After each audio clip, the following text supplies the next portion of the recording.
6. käik podcasti toob teieni Betsafe. No nii, tervitused taas kõigile rallisõpradele. Saksamaa ralli on edukalt mööda saanud, väga õnnelikult meie jaoks 6. käigu stuudios, nagu ikka, Raul Õessar ja Karl Kruda. Tere, Karl! Tere, Raul! Ja esmalt ma kohe ütleksin, et palju õnne sulle, Raul! No aitäh! Sulle ka rallivõidu puhul on ju meie kõigi rallivõidu puhul. Kõigile õnne, kuhjaga! Jah, aga jah, Saksamaa ralli, Ott Tänak esimene, Chris Meek teine ja Jari-Mati Latvala kolmas, kolmikvõit, sellist asja WRC sarjas pole ikka nähtud täpselt 4 aastat. Täpselt 4 aastat ja Toyota ei ole näinud seda 26 aastat, et viimane kord, kui nemad võitsid kolmikvõidu, oli Safari rallil 1993 ja selle peale tegelikult oli siis isegi nelikvõit, sest see oli 1, 2, 3, 4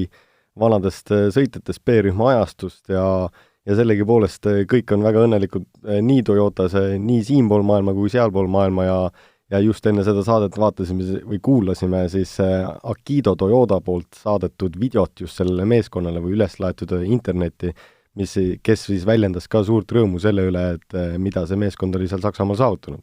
Jah, ja ütles muu hulgas, et tema siis ei suutnud seda viimast punktikatset vaadata, kuna Sardiinias oli koha peal ja mäletas väga hästi, kuidas seal kõik väga heast seisust, väga kehva seisu järsku läks, aga see selleks, meie nagu ikka siin ralli viimaste saadete juures võtame kokku siis 3 võitjat ja 3 kaotajat ja võtame siis seeläbi natuke neid ralli üldisi teemasid ka läbi. 3 võitja sekka, ei ole üllatus, et see on väga Toyotane see seltskond siin, Toyota meeskond üldse ja ma arvan, on isegi täna võib-olla kokkuvõttes suurem võitja kui Ott Tänak, kes selle ralli individuaalselt võitis, et see kolmikvõit ikkagi, see on tohutu siuke motivatsioonilaks ka. See on märkimisväärne ja tegelikult seda on väga raske saavutada, sul peab kogu meeskond peab ilusti jooksma otsast lõpuni, kõik autod peavad otsast lõpuni jooksma, ühtegi viga ei tohi olla ja tegelikult see ralli näitas ka seda, et ühtegi viga ei tohi ka katse peal teha, kindlasti, palju oli näha ka tegelikult nii Chris Meegi poolt kui Jari-Mati Latva poolt, et mingid apsud sisse tulid. Jari-Matil vist väga suurt viga ei tulnud, aga Chrisil ma nägin küll sellist ärevat momenti üks hetk, et Chris näitas ka oma palet natukene mingis mõttes võib selle peale öelda, aga et see otsast lõpuni 350 kilomeetrit ära sõita tegelikult sekundisse ja isegi selle peale vaatad, et katsed tullakse 0 komade sisse, kui mina ainult toon paralleele nagu F1-st või vormelist, kus on üks ja seesama ring, sõidetakse ühte sedasama ringi, selle sama autoga aastast aastasse, et seal võib-olla ei muudeta isegi radu või šikaane, aga vahed on millegipärast isegi nagu mõnikord suuremad. Jah, et eks ta ole, see ralli ja vormeli võrdlemine alati, eks mõlemal poolel oma mingisugused argumendid on, aga tihtipeale nagu ralli need argumendid on nagu süksemad mõjuvamad või kuidagi veenvamad. Sa kunagi ei tea, mis sind kurvi taga ootab, kas on seal liiv, kruus, muld või siis hobune või lehm hobune, lehm või ka keegi võib ka müüri otsast alla kukkuda. Täpselt, et see ralli näitas meile kõiki asju ära, aga Toyota juurde tagasi tulles eile isegi oli kits. Eile oli kits ka. Ja Erik Camilli sõitis Panzerplatteril või siis Baumolderil sõitis kitsele otsa öösel. See katse juba jäi suhteliselt pimedas, et hakkasid lisatuled juba tulema ja asjad, et seal oli ka selline väike äpardus, aga vist auto pealt vaadates, et see kahjustus ja see kokkupõrge ei saanud õnneks suur olla, et ma usun, et kõik on hästi. Just, et selle ralli üldseisu juurde veel tulles siuke natuke naljakas see seis ilmselt on, et Toyota ja ilmselt on siis Hyundai, sellepärast, et praegu, kui me seda saadet lindistame, vist veel ei ole seda mingisugust ametlikku kinnitust, kohe kontrollime üle. Vist veel jah, ei ole. Lappi küll tuli hiljem sisse, 2 minutit, sai 20 sekundit trahvi. Sa vaatad seda kuskilt juba sealt ralli kodulehelt või? EWRC. Okei, jah. Penaltite all on kirjas, teistele sõitjatele hetkel ei ole midagi veel määratud, kas nad tegid selle vingervangerduse, ei oska öelda, aga minu leht näitab juba, et on 1-2-3 Toyotad ja 1-2-3 Hyundaid ja siis 2 Citroeni. Just, nii et Lappi tõesti on hilinenud, on kukkunud siis 6. kohalt 8. lasknud sellega Sebastian Ogier mööda, andnud talle 2 lisapunkti, Mikkelsenile ka juhuslikult 2 lisapunkti juurde. Aga tõesti ootame siis veel ka seda, et Tanis Ordo laseks Thierry Neuvilli mööda, see ka ilmselt siin lähiajal peaks juhtuma. nii et tõesti Tänak, Miik, Latvala, Neuville, Sordo, Mikkelsen, Ogier, Lappi on siis see esi-8 lõpuks selle ralli kokkuvõttes, aga noh, see selleks, minul tekkis hoopis siin viimasel päeval niisugune mõtteharjutuse küsimus, et äkki oleks Mäkinen võinud teha ka sellise tiimikorralduse veel, et enne punktikatset millalgi öelnud Latvalale, et võta korra see jalg gaasipedaali pealt ära, lase Sordo mööda, vaatame, mis siis Hyundai teeb. Et noh, olukord oleks siis ju olnud selline, et meeskondlikud punktid ei oleks muutunud, Toyota oleks ikka täpselt sama palju saanud ja Hyundai oleks ikka täpselt sama palju saanud, kui nad muidu oleks saanud, aga lihtsalt oleks võinud tekkida olukord, kus Hyundai ei taha Sordot kukutada esikolmiku kohalt ära, et Neuville'i kõrgemale aidata ja võib-olla Tänakul oleks MM-sarja üldarvestuses paar punkti nagu lisakasu toonud. Et aga noh, ma arvan, et see mõte kolmikvõidust ikkagi, ajaloolisest kolmikvõidust kaalus nagu need kaalutlused üle või mis sa arvad? Ma arvan küll, et see kolmikvõit on ikkagi, seda juhtub väga vähe ja meeskondlikult see on üks kõige suurem pluss ja nii-öelda boonusauhind ka tegelikult meeskonnale endale, et kõik pidid sellest meeskonnast tegema supertööd ja kõik tegid supertööd ka selle tulemust nähes. Selle peale vist tegelikult oleks punktiskoor isegi meeskondlikus arvestuses natukene muutunud, sest kui Sordo oleks jäänud kolmandaks, siis ta oleks 3 punkti juurde ju saanud. Ei ole, see ongi, see otseblogis ka täna siin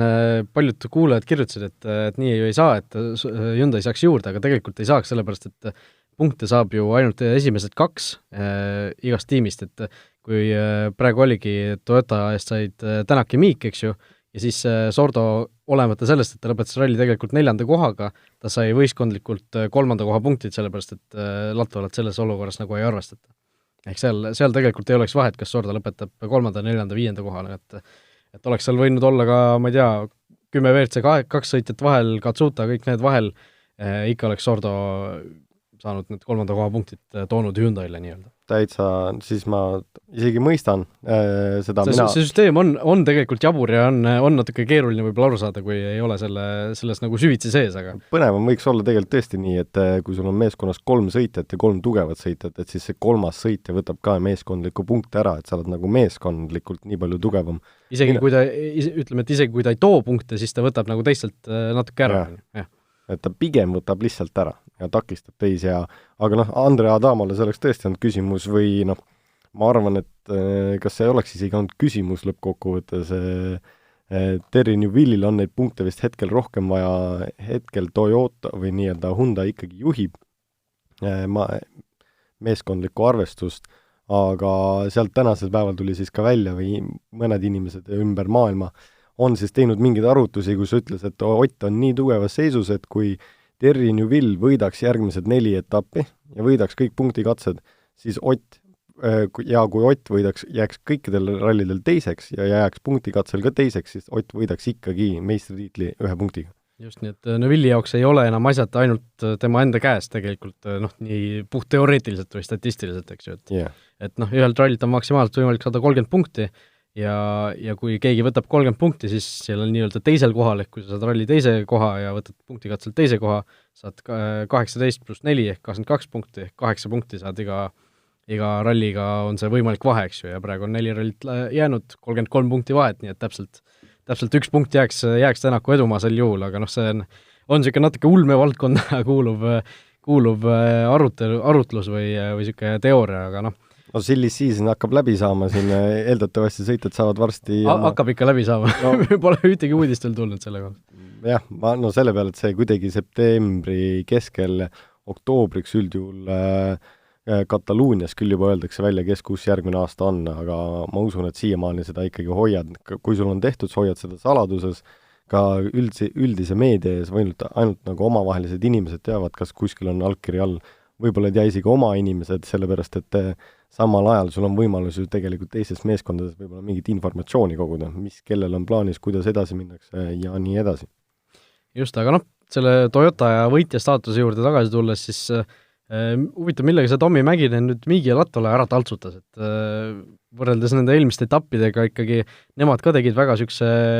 meeskonnamäng ja sõidu, eks ju, hoidsid oma poodiumi kohad ära, Miigile kusjuures hooaja esimene poodium alles, Latvale teine, Latvale esimene tuli eelmisel rallil Soomes, et meestele pandi nagu aru pähe, tundub. ma arvan, et niisuguse kõva kõrvakiiluga pärast Soomet, kuidas Aru sinna jõuda sai,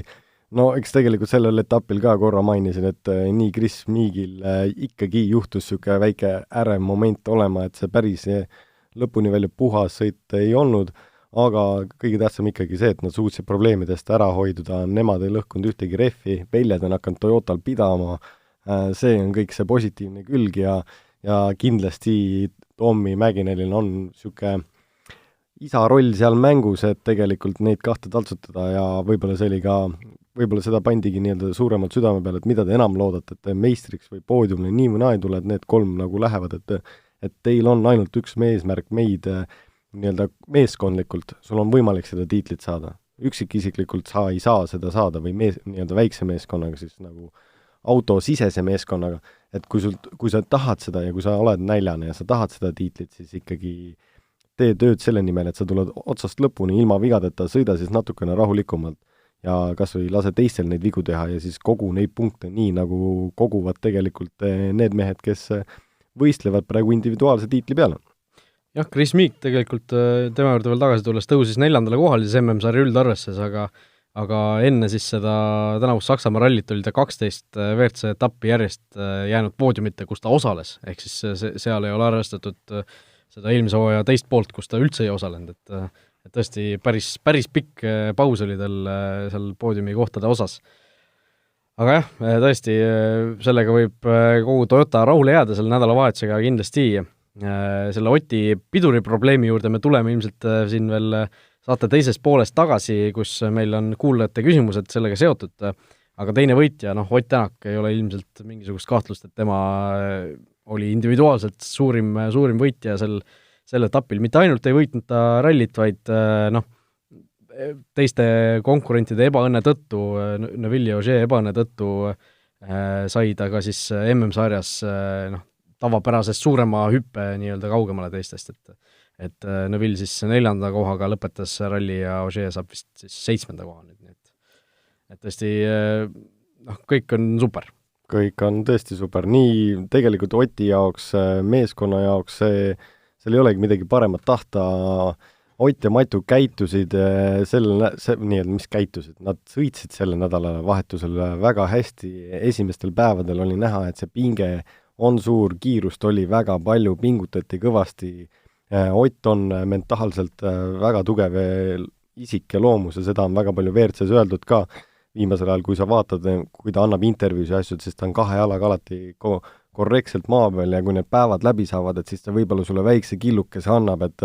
tegelikult oli ikka mingid hetked olid päris keeruline, see pinge päris suur, et olgugi, et need kaardid mängisid temale hästi nii-öelda välja, tal eilses päevas siis või laupäevases päevas kukkusid konkurendid natukene kaugemale ja tekkis see hingamisruum talle, et ta sai natukene nagu lihtsamalt seda asja võtta ja nii-öelda kergemaks ja nii-öelda sujuvamalt edasi sõita, siis ma arvan, et üks märkimisväärsemaid asju üldse selle võidu puhul on see, et see oli 3. aastat järjest. Fordiga võitis, eelmine aasta võitis Toyotaga ja nüüd võitis uuesti Toyotaga, et siin on 6 korda veel minna, siis on 9-kordne maailmameistriga sama tase. Jah, et niimoodi mõeldes päris hirmus ikka, et 6 korda veel, siis oled võrdsel pulgal. 6 korda veel ei tohi Saksamaal ühtegi viga teha. Aga Tänaku puhul tasub märkida ka seda, et kui seda paganama Sardiinia punktikatset ei oleks olnud, kus ta seal see roolivõimu purunemise tõttu esikohalt ära kukkus, siis räägiks me praegu 5. võidust järjest. Ja 15 punkti oleks veel lisaks ka. Ott Tänak on rallis päris hea, ütleme. No ütleme, et üsna terav käbi on. Keskmisest parem ikka. Yeah. Jah, aga võitjate juurde veel tulles Toyotale, kas me selle mainisime ära, et esimene kolmik võitsis üldse WRC-st pärast 2015. Saksamaad, vist mainisime? Jaa, ma arvan küll. Ma arvan küll, et me mainisime. Nüüd on igatahes mainitud. Nüüd on mainitud. Viimati, igaks juhuks ma siis ütlen uuesti, et viimati siis oli Saksamaal ja oli Volkswagen poodiumil, kus oli siis Sebastian Ogier, Jari-Matti seisis ka seal poodiumil ja kolmandaks oli siis Andres Mikkelsen, kes tegid 1, 2, 3. Vot nii, ja kolmas võitja siis natuke võib-olla üllatav valik selles Toyota. suhtes, Toyota ühest küljest, aga teisest küljest kõige nõrgem või mitte päris kõige nõrgem WRC sõitja, sest Teemu Suninen sai veel kehvema koha kokkuvõttes, aga Takamoto Katsuta, esimene ralli siis WRC auto roolis, MM-ralli, 10. koht, kenasti lõpuni tuldud. Väga hästi sõidetud. Esimest korda WRC-ga, esimest korda Saksamaal, esimest korda WRC-ga asfaltil, ta ainukene test väidetavalt, mida ta teha sai, oli siis see shakedown, mida ta sõitis. Esimesed päevad näha oli, et ta oli rabe, järjest rohkem arenes ja ta ei võtnud liigseid riske, olgugi, et seal tee peal olid paar niisugust apsu, üks oli pikal katsel, kus ta siis käis, natukene läks üks kurv pikaks ja oli niisugune pool spinn ja teine, et ta lõhkus siis rehvi eile ära, siis kõik need asjad kõrvale jätta, sest tegelikult mees esimest korda WRC-ga, siis täna ikka laupäevasel päeval ja pühapäevasel päeval ta ikkagi näitas sekund-kilomeetrile aegu, et kui me alguses vaatasime, et ta sõidab WRC 2 ma just täna vaatasin, et tegelikult see oli ikkagi pigem 1,5 sekundit kilomeetrile ja ma tahakski natuke nagu niisugune provotseerida, et kas me ikka peaks teda võitjaks nagu nimetama, et kui sa kaotad ikkagi nii palju, siis kas sa arvad, et seal on nagu materjali tegelikult, et ta võiks selle 1,5 sekundit kilomeetrile nii-öelda tagasi areneda, on ju? Ma julgen väita küll. Olgugi, et meil Aasiast on vähe olnud sõiteid ja viimane jaapanlane, kes meil oli Toshi Arai, kes tõi siis punkte Subarule 2006 äkki Jaapanis, kus ta oli ka 6. Ja tema oligi tegelikult Toshi Arai pojaga selles võitluses, kes saab selle Toyota koha endale, aga märkimisväärne ka sellel hetkel on see, et olgugi, et ta on võib-olla ringrajast pärit sõitja, siis ta esimese MM-i tegi kaasa alles 2017. aastal. Et ta on MM-is sõitnud, see on nii-öelda 3. hooaeg läheb alles, et see kogemuste pagas, mida tegelikult on saada, on nagu nii palju veel suurt, et kui Ott alustas MM-is sõitmist 2010 ja 2009 tegi Subaruga esimese sõidu, siis see oli 10 aastat tagasi ja nüüd ta hakkab võitma. Selle peale võiks öelda, et Takamotol on veel 7 aastat minna. Aga algus on väga hea tehtud. Kas Greensmith samas, kellel ei olnud ka ju asfaldi peal WRC autoga erilist kogemust varem, tema sõitis selles suhtes poole kiiremini, et kui Katsuta kaotas, 1,5 sekundit kilomeetrile ümmarguselt, siis Greensmithil oli see tavaliselt 0,7 sealkandis, et kui sa neid kahte sõitjat võrdled, siis Greensmith on ikkagi mitu sammu ikkagi eespool temast ja pole ka varem asfaldile WRC-ga sõitnud. Tõsi, varem ei ole WRC-ga sõitnud, aga Greensmithil oli see aasta selle WRC-ga juba 3. etapp ja ta on natukene rohkem sõitnud kui Katsuta. Greensmith alustas mõned aastad varem ja tegelikult 2015 tegi ta juba esimese MM-debüüdi küll R2-ga ja sealt edasi siis R5 peale üks hetk, et Greensmithi kohta mul ei ole mitte midagi halvasti öelda, olgugi, et seal väike aps puusse oli siis midagi hullu see nagu ei olnud, ta selle ralli tuli lõpuni, eelmised etapid tal juhtus mõlemal korral midagi, jäi kahjuks tee äärde ega suutnud finišeerida, et see on tal küll esimene ametlik finišeerimine ka ilma superrallita siis, et ma nõustun sellega, et Greensmith oli tugevam kui Taka, aga Taka oli selle peale, millisesse vette ta visati, ta oli väga tark, ta sõitis targalt, mida temalt oodata on järgmised korrad, tulevikus me näeme, teist korda me näeme Takat sõitmas siis Hispaanias sellel aastal, kus on siis alguses kruus ja lõpuks asfalt, et kui ta on seal kiirem ja tugevam, siis on arengut näha, siis on positiivne ja kui see asi läheb hullemaks, siis ma võtan oma sõnad tagasi. Ma huvi pärast võtsin 2012 Saksamaa, mis vist on Ott Tänaku esimene ralli WRC sarjas WRC autoga asfaldi peal, kui Monte Carlolt mitte arvestada siin, et peaks vist niimoodi olema, kui EWRC-d uskuda. WRC-ga küll, jah. Et seal ta kaotas ikkagi, 0,4-0,5 sekundit kilomeetrile, kui ta nagu katsed lõpuni suutis tulla, et seal lõpuks tuli küll katkestamine, aga sellega võrreldes ikkagi Katsutal on tükk maad arenda, aga Tänak oli selleks hetkeks ka ilmselt natukene kogenum rallisõitja, kui Katsuta on praegu, eks ju. Tänakul on kindlasti rohkem talenti ja Tänak oli juba Eestist alates, ta oli nii-öelda pikemalt sõitnud ja Katsuta tuli alles rallisse 2015 või äkki, kui ta hakkas vaikselt seda sõitma, ennem ta oli ringraja peal ja ja ennist ma mainisin ka, et Aasia riikidest ei tule ühtegi tugevat sõita ja see on võib-olla üks põhjus, miks ta siin on. Sellel hetkel, kus ta praegu on 1,5 sekundit kilomeetrile, seda ei ole ammu nähtud, et Aasia sõitja oleks nii lähedal kellegile. Selle peale on ta nii-öelda omast rahvusest või rahvusrühmast, kus ta on tulnud ja tegelikult sõidab ju Euroopas, ta on kolinud siia. See, et ta oleks nii-öelda WRC-sõitja, ta teeb seda WRC-ga, siis kogu see pressure ka tema peale, et ta peab seda nii-öelda kuidagi suutma, siis kogu selle nii-öelda raskuse all ma ikkagi jään selle juurde, et ta tegi targasti, ta sõitis targasti ja tal tuli see täpselt nii välja, nagu ta ise tahtis. Eks kui ta oleks ära pannud, siis seal jäävad juba mängu need asjad, et siis ta võib-olla keegi ei paku talle lepingut või selles mõttes, et võib-olla Toyota viskab ka ta üle parda ja läheb ikkagi oma nii-öelda meeskondlikul põhimõttel edasi, et leida mingid tugevad ja kiired sõitjad. Eks kui jaapanlane üldse sõidab, siis see on pidanud tulema kuskilt kõrgemalt, et see jaapanlane selle WRC-ga sõidaks. No igatahes soovime Katsutele edu, olete meelde tegu ju Marko Märtini Ole Allusega sisuliselt protažeega. Järgmisega. Jah, ja aga lähme meie 3 kaotaja juurde, 3 võitjat on läbi võetud, number 1, ilma igasuguse kahtluseta Sébastien Ogier ei leidnud tempot, rehvi purunemine, kõik hädad, mis tal olla sai ja see viimase päeva tuju ja tema väljaütlemised olid ikkagi päris märkimisväärsed, et ma tsiteerin, see oli vist selle punktikatse esimese läbimise lõpus, et küsiti, et kas ta punktikatsel saab siis midagi siin nagu teha ja ütles, et absoluutselt mitte midagi, et teised katsed olid veel enam-vähem, aga ma ei suuda selle autoga sõita. Et no ma ei tea, mis seal Citroeni kuskil telgis või kuskil Citroeni bosside peas samal ajal toimuda võis, kui siukseid sõnu sinu esisõitja ütleb sinu auto kohta, mida sa oled mitu aastat arendanud ja millest sa loodad ikkagi suuri tegusid, eks ju, et ega seal on ikkagi midagi päris mäda. Seal oli tõesti väga mäda, midagi peab olema väga mäda, sellepärast et kui niimoodi välja öelda, et mina ei suuda selle autoga sõita, tegemist ikkagi jälle 6-kordse maailmameistriga, kes on võitnud tiitleid 4 Volkswageniga, 2 Fordiga, autot vahetades on ta tiitli suutnud võita,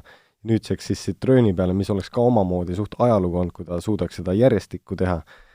siis sellised laused välja öelda, kindlasti see on sõitja emotsioon ka, et see ühtepidi sa ei taha ka oma nii-öelda tootjat nii-öelda nagu, sa ei taha temaga halvale pulgale saada või see ei ole ka nagu ilus asi, mida teha, sellepärast et sa teed seda tööd, sa oled palgatud kellegi jaoks seda tööd nagu tegema. Aga tänane päev oli tõesti see päev, kus Sébastien Ogier sai aru, et see tiitel on vist minemas ja see lihtsalt tegi selle mehe nii kurjaks, vihaseks ja kurvaks üheaegselt kõik, et ma arvan, et see kogu kompott on lihtsalt ühte patta kokku pandud ja see nädalavahetus ei olnud üldse tema nädalavahetus. Ja selle peale isegi mõeldes ajaloo peale, Citroen on domineerinud Saksamaad aastaid, tegelikult on Saksamaal alati väga tugev olnud eelmiste põlvkondade autodega ja nüüd selle põlvkonna autoga on nagu midagi nii valesti, et ükski sõitja, kes seal on, keegi ei ole kunagi nagu rahul olnud, kõikidel on probleeme, kui Miik oli seal, siis ta oli natukene vingus näoga ja kuri, kõige vähem võib-olla vingus Craig Breen, sellepärast et ta oli lihtsalt heal positsioonil, ta sai WRC-ga sõita, ta iga kord nimetas seda puldi autoks, aga ka temal juhtus niisugused äpardusi, kus vahepeal juhtus avarii ja küsiti, mis juhtus, ta ütles, et ma ei saanud üldse aru, mis juhtus, et auto tegi lihtsalt mingeid enneolematud asju. Nüüdseks on see auto nagu pidama saadud, aga kui sa ikkagi Ogieri nägu ja suhtumist nendes autodes vaatad, siis sa ikka pingutab kõvasti. Et seda oli tõesti natuke isegi kurb vaadata, aga 37 punkti siis praegu MM-sarjas Ogier kaotab Ott Tänakule, nii et see vahe hakkab ka vaikselt paisuma ja Ogier ütles ka, et ma ei tea, peame vaatama, mis siin järgmistel rallidel saab, et tundub, et need Citroeni asfaldimurret vähemalt lahenenud ei ole ja teame, et Kataloonia ralli ju ka suuresti asfaldil sõidetakse, vähemalt umbes pool sellest, aga minnes edasi kaotajate osas, teiseks kaotajaks olen valinud Hyundai tervikuna, Thierry Neuville kindlasti kõige nukram võib seal olla, pühapäeva lõpuks 4. koht küll tuli, aga oli ta tegelikult ju Tänakuga sisuliselt sekundis kuni laupäeva pärast lõunani välja, et kui see õnnetu rehvi purunemine tal, see oli siis 80 sekundit kuskil maksis, ja sealt see langus tuli ja esikoha võitlusest ta ära kukkus, et me ei tea, mis oleks saanud, kui oleks see ref nii-öelda terve püsinud ja kes oleks seal Neville'i Tänaku heitluses peale jäänud, et võib-olla seal oleks ka, mõlemad oleks surma hakanud, oleks keegi hakanud vigu tegema. Et me ei saagi seda teada, aga praegu läks tõesti niimoodi, et Hyundai'd siis pidid in corpore Toyotadele alla vanduma ja tõesti Tanis Ordal samamoodi ju käigukast läks katki, tema kaotas aega, langes sealt esikolmiku heitlusest, Andres Mikkelsen ei leidnud niisamagi hoogu üles, et ei saa kindlasti rahule jääda Andrea Adamoga nädalavahetusega. Kindlasti ta vaatab endale otsa ja ta vaatab ka sellele meeskonnale otsa, et tegelikult Sordo autot vaadates, siis Sordot võetakse just sisse selleks punkte tooma meeskonna tarbeks, selle peale, et tema autol juhtus selline viga, kus tal kadus enamus käigud ära, õnneks jäi tal üks käik alles, milleks oli ka siis esimene käik, et üle 60 väga sõita ei saanud, aga vähemalt ta sai tuldud servisesse ja ta ei pidanud katkestama ja minuteid kaotas minuti või natukene peale, küll ta kukkus taha otsa, ta tegi hea sõidu ja ta võitles ennast tagasi 4. Nüüdseks on ka juba selgunud, et ta lasi Terry Newville'i mööda ja siis sellega ta kukkus 5., aga Sordo poolt oli see ikkagi super nädalavahetust. Ta tegi kõvasti tööd ja ta oli väga kiire ka. Siin ei ole mitte midagi halvasti öelda, sama ei saagi öelda ka Terry Newville'i kohta. Mõlemad sõitsid väga kiiresti ja mõlemad väärisid seda poodiumi kohta ja see võitlus Toyotade vahel oleks kindlasti väga, väga tugev olnud, aga kellegi ebaõnn on kellegi õnn. Seal mis oleks võinud juhtuda tõesti, raske on spekuleerida. Seal tõesti, kui hakkad nii-öelda võidu sõitma, siis sellise hoo pealt võivad vead kergesti sisse tulla, aga seekord on õnn meie aial, Oti aial ja Matu aial ennekõike koos Toyota meeskonnaga, siis kahju on muidugi Hyundai'st, aga nad vähemalt veel juhivad meeskondlikku arvestust. Jah, aga ka ainult 8 punktiga, enne seda rallit oli vist 24 punkti see vahe, et Toyota on nagu igatepidi Hyundai'le lähemale tulnud, saame siin Ott Tänaku puhul vist võime hakata vaikselt rääkima sellest MM-tiitli süksest võimalusest ja natukene nagu julgema häälega sellest kõigest, muidugi on veel tükk maad minna, aga seisud on praegu väga head ja tegelikult kui see tootjate arvestus siis tundus ka vahepeal ikka päris kindlalt Hyundai kasuks minevat, siis viimaste rallidega see vahe on mõnusalt vähenenud ja läheb seal ikkagi vaatad kõige põnevamaks heitluseks veel. Läheb veel kismaks. Just, aga kui Ogier puhul oli see kaotaja seisus osaliselt siis, põhiliselt siis auto kehva performance'i tõttu ja Hyundai puhul siis ebaõnne tõttu, siis viimane kaotaja on meil ka ebaõnne sõdur pigem. Teemu Suninen on siis meie kolmandaks kaotajaks valitud, Suninen lõpetas siis ralli seal kuskil punkti kohalt väga kaugel väljas, ma ei olegi isegi vaadanud, mis see lõppkoht tal jääda võis, 29 vist näidatakse siin. Et täiesti reedesel esimesel katsel siis temal autol mingisugune elektriline, mehaaniline, mingisugune murre tekkis. Ma sain aru, et liblikas, see nii-öelda gaasitross või see andur, mis keerab siis seda õhku peale mootorile, et seal oli mingi probleem olnud ja siis selle pealt kadus mootor tagant ära. Vot nii, igatahes auto ütles üles, seetõttu ei saanud ta siis reedet sisuliselt üldse sõita, aga laupäeval ja pühapäeval mõlemal päeval näitas tegelikult väga head minekut, tal oli ka hea stardipositsioon, eks ju, sai seal sisuliselt esimesena minna WRC-dest, mitte sisuliselt, vaid saigi, ja tegelikult näitas väga korralikku minekut ja selline jällegi, mis oleks olnud kui tüüpi küsimus. Tõesti, tüüpi küsimus, tüüpi olukord, Teemul oli Soomes, oli ka väga raske, kus oleks aimanud ja sina panustasid Teemu peale Soome rallil, mina seekord Lappi peale ei tundnud välja, aga selle Teemu juurde tagasi siis tulles, siis Soomes tal ei olnud kodus just see hea minek ja kuidagi saanud pihta, siis see asfalti peal sellist kiirust temalt võib-olla ei olekski nii palju oodanud, et selle peale ongi ta meie kaotajate rühmas, et kui tehnika ei oleks alt vedanud, siis ta oleks ka kindlasti kõva võitluse pakkunud just Hyundai meestele, kes kukkusid vahepeal ära ja aga kuna eesots oli suhteliselt nii-öelda hõre või tühi, siis neil oli võimalik enda seas tagasi võidelda need head kohad ja head punktikohad, et kahjuks ei olnud seekord Fordil ja Teemul palju sinna sekka öelda, küll aga ta oleks olnud võimeline seda tegema. Just nii et need olid siis meie 3 võitjat, 3 kaotajat, tuletame siin vahepeal meelde Betsafe'i meie hea sponsori uue kliendi pakkumist, et kui teed Betsafe'is endale konto ja panustad seejärel vähemalt 10 euro eest, vähemalt kohviga 1,5, siis annab Betsafe omalt poolt 25-eurose tasuta panuse ja sellist pakkumist saab siis uue konto tegemisel kasutada 4 kuud järjest, ehk siis kokku võimalik endale 100 eurot tasuta panustamisraha saada, hankida. Läheme siis meie kuulajate küsimuste juurde.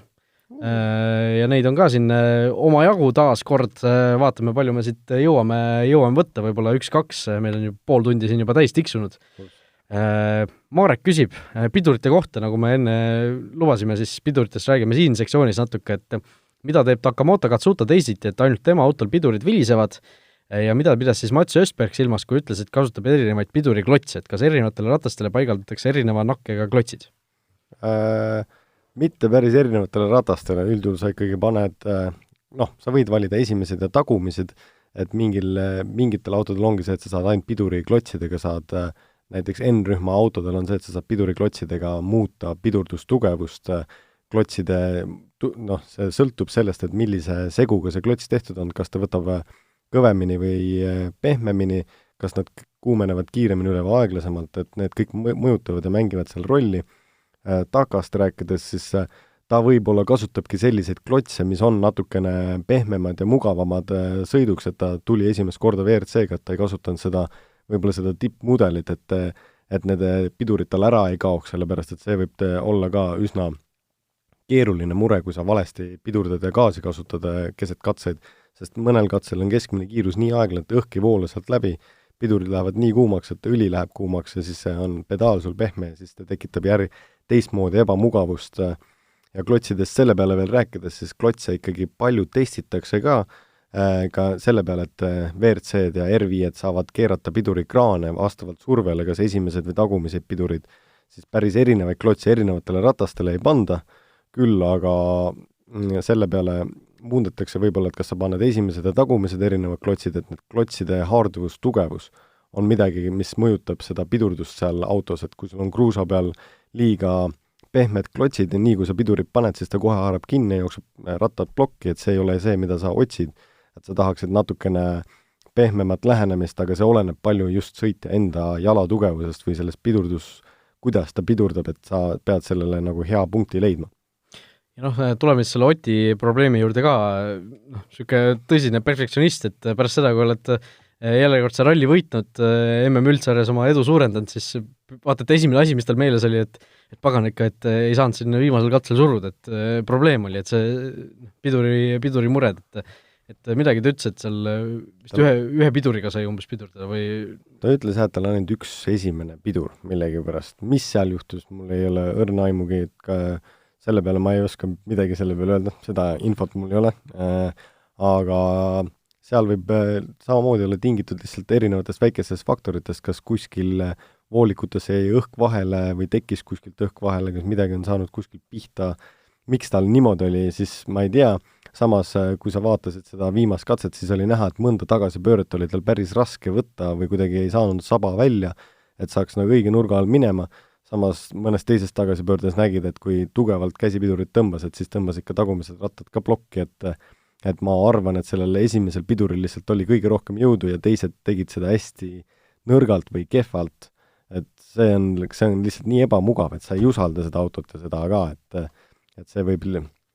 tekitada väga ebamugavaid situatsioone lihtsalt keset katset ja võib-olla see oli see, mida ta märkis välja ka, et sellised asju tegelikult väga lihtsakäeliselt ei tohiks juhtuda. Küsib Kalle, küsimus siis Karlile, et eelmises saates ütlesid, et Greensmith lõhkus ära tagumise ratta rooli otsa. Et mis asi on tagumise ratta rooli ots? Kas uue põlvkonna WRC-d on hakanud 4 rattaga keerama? Autod keeravad tegelikult kõikidest 4 ratastest. Kui sul on ees nii-öelda rool, mis keerab siis nagu suurema nurga alla, siis tegelikult ratta liikumine nii sisse ratta koopasse kui välja, siis see muudab ratta suunda mõne kraadi võrra. Et selle peale, et kui sa vaatad autod, vanad WRC-d, Fordid, kui läksid hüppesse, siis kukkusid esimesed koivad alla niisuguse suure nurga alla ja sissepoole vaatavalt, et siis see annab sellele märku, et kui see ratas liigub, et ta liigub ka seal mingis suunas. Ja selle peale see tagumine rooli ots ongi see, et kuidas sa saad seda nii-öelda, inglise keeles on see compression strut, kui sul on õõtsoob, siis õõtsoob, ta ei ole nii-öelda nagu kolmnurkne õõtsoob nagu tavalisel autol või ühest tükist, vaid tal on üks nii-öelda alumine tala, siis tal on üks varras tuleb tagant ja üks varras tuleb eest, et sa saad muuta nurka rattal ja sa saad muuta nii-öelda kallet. No vot, Kalle küsimus ja Kallet saab muuta, tuleb välja kõik. Ja võtame siis viimase küsimuse ka juba ära, Janek vaatab ja mõtleb, et eestlased elavad WRC-le väga kaasa, käivad rallidel ja nii edasi, aga mis siis juhtub, kui Ott lõpetab, et on meil altpoolt noortest kellegi tulemas peale, et kas Marko Märtin peaks juba uut Otti otsima, et mis meie arvame? Mina arvan, et Eestis on väga tugevad sõitjad, kui meil oleks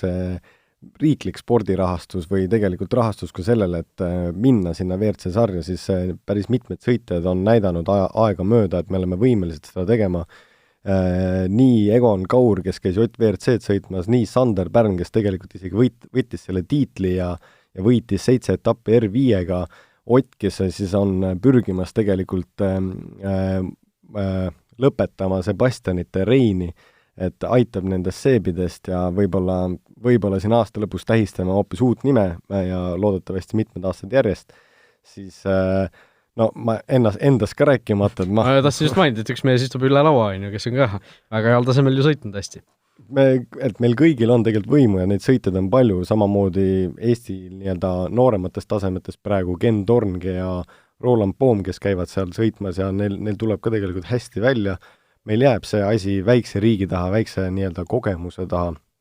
aga kui oleks korralik rahastus riigilt taga, siis mina ei näeks üldse muret, et võtta nii WRC tiitel, WRC 2 tiitel, JWRC tiitel ja rahulikult lihtsalt Eesti lipu lehvitada igal pool maailmas ja näidata, et siin on kiired mehed. Jah, ja nagu me praegu siin MM-sarjast näeme, siis tegelikult see Ott Tänaku fenomen on ikkagi kogu riigi põhimõtteliselt enda taha haaranud, et see on ikka uskumatu, kui suur see huvi on, kui palju inimesed käivad, igal etapil on ju Eesti fännid kaasas tegelikult ja kuidas see kõik pildis on igas telekanalis, see on täiesti fenomenaalne, midagi polegi rohkem öelda. See ühte etappi vaatab 70 miljonit inimest. Eelmine aasta käis 70 miljonit inimest ja Saksamaal koha peal on 200 000 inimest, kes käivad sealt pargist või katsete pealt läbi, et selline reklaam on ikkagi meeletu ja minu meelest üks märkimisväärsemaid asju kogu selle asja juures on see, et kui lõpupoodium on ja Ott ja Matu seisavad nagu kõige kõrgemal astmel, tuleb Eesti hümn ja siis kogu see fännibaas, kes tegelikult kohale lendavad, nii-öelda, ma ei taha öelda karjuvad, aga laulavad nii kõva häälega, rõõmust, õnnest, pisarad voolavad, et see hümn kuuldub ka tegelikult kõikidesse maailma telekatesse, arvutitesse ja kõlaritesse, et see on võib-olla meie väikse riigi suur sõna. Vot nii, no ilmselt tuli rekordpikkusega saade, nii et tõmbame selle kiirelt kokku, aga oli põhjust, oli palju rääkida. Palju õnne meile kõigile ja kohtume siis juba Türgi ralli ajal 12-15 september vist oli need kuupäevad, nii et juba paari nädala pärast. Tänud kuulamast ja olge muhedad!